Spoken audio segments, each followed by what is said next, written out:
Hi everyone, in this lecture we are going to talk about flex direction. Now there are two things that you need to pay attention to that I would want your attention to be directed to.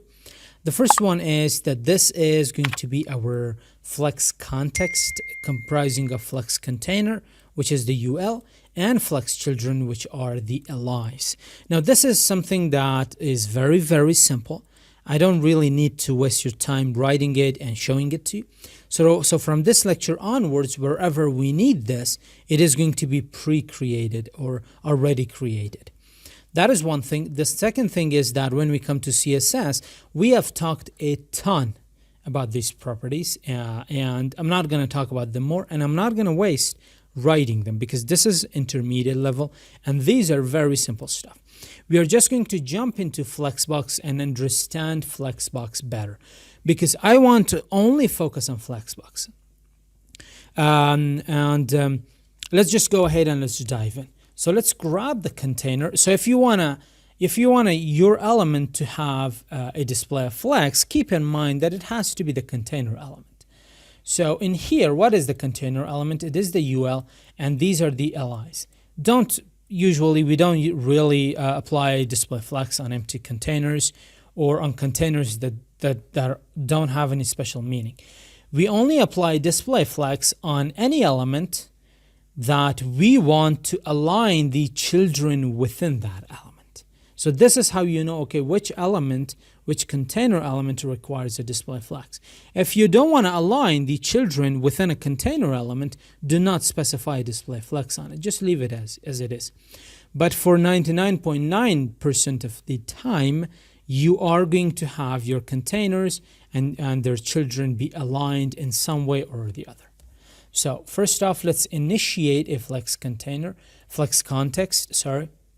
Now, when we say display flex, all the items are going to be stacked horizontally. Now, this is the default direction. Flex direction allows us to change this default direction. Now, let's go ahead and let's take a look at flex direction. Now, you need to keep this in mind as well, that I know there are a lot of things that I'm telling you to keep in mind because all of them are important. When we have two main concepts in Flexbox, one is parent flex container, aka flex container. The other one is children, aka flex items. We have different flex properties for the parent container, and we have different flex properties for the grid items. The properties for the flex container will always, no exception, will always be defined within the declaration block of the parent. So if you want to provide some property, like flex direction is a property which is defined on the flex container because you're changing the direction of the container, the flex container. That's why it will be applied on the UL. You need to keep this in mind. If there are some properties, we are going to get them. If you want to apply a property on any specific children or on basically the grid items, you need to specify them within that child or within that grid item. So there are also two kinds of properties, parent properties and children properties or item properties. So first one for the grid container properties is going to be that we are going to cover is flex direction. The default value for a flex direction, I'm gonna keep them a little bit clean, these lectures. This is going to be the default. So flex direction equal to row, this is actually the default. If you want to change it, you could say flex direction and you could set it to call.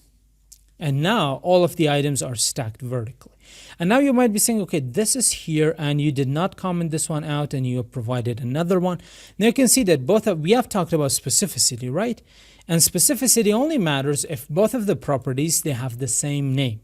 So this property is flex direction, this property is flex direction, and both of them have the same specificity. They are within the same container. So whichever property that comes last is going to be applied. And you don't really need to comment out the previous iterations of that property because they will not be applied anyway.